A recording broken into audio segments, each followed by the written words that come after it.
Have you ever seen a wave? Maybe you've seen waves in the ocean or in a lake, or maybe you've even heard waves when listening to music, or seen waves when you turn on the light. Waves are all around us, all the time. They're what make our world work.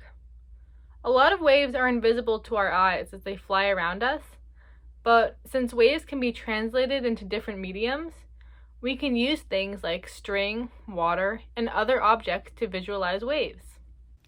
This exhibit takes electrical waves from the wall, and then through a coil of wire called an inductor, it changes the electrical waves into magnetic waves.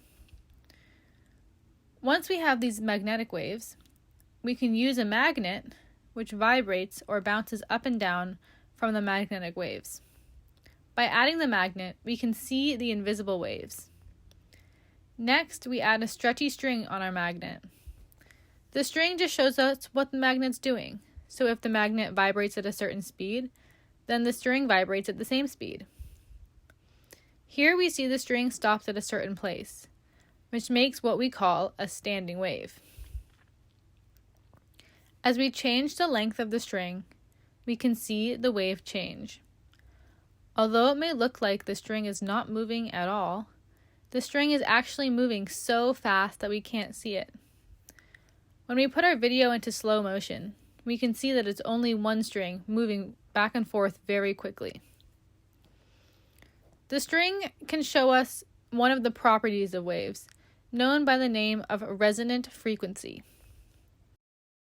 Resonant waves happen when it looks like parts of it are standing still.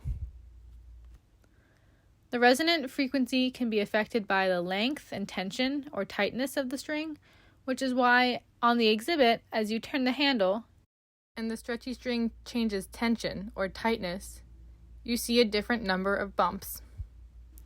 You might notice that these waves only happen at certain points when you turn the crank.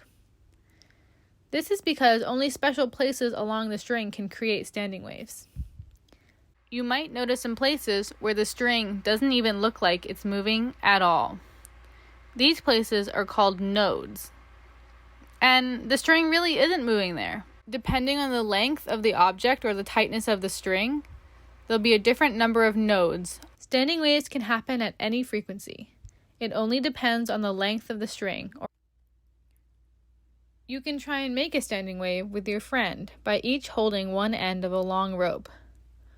One person will shake one end of the rope until you find the rope looks like it stays in one place and it doesn't travel. You've created a standing wave.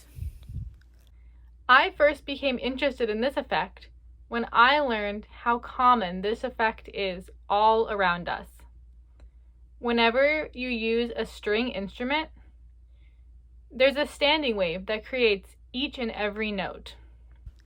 When we slow down this video of someone playing the guitar, you can see the string of the guitar form standing waves. You might even notice that for notes that are higher in pitch, there are more bumps on the string.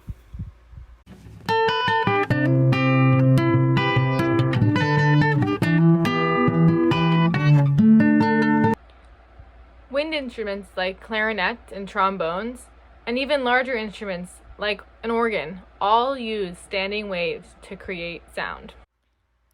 This is a fun exhibit for kids of any age to interact with and learn about standing waves. Standing waves are all around us. All we have to do is get out there and look.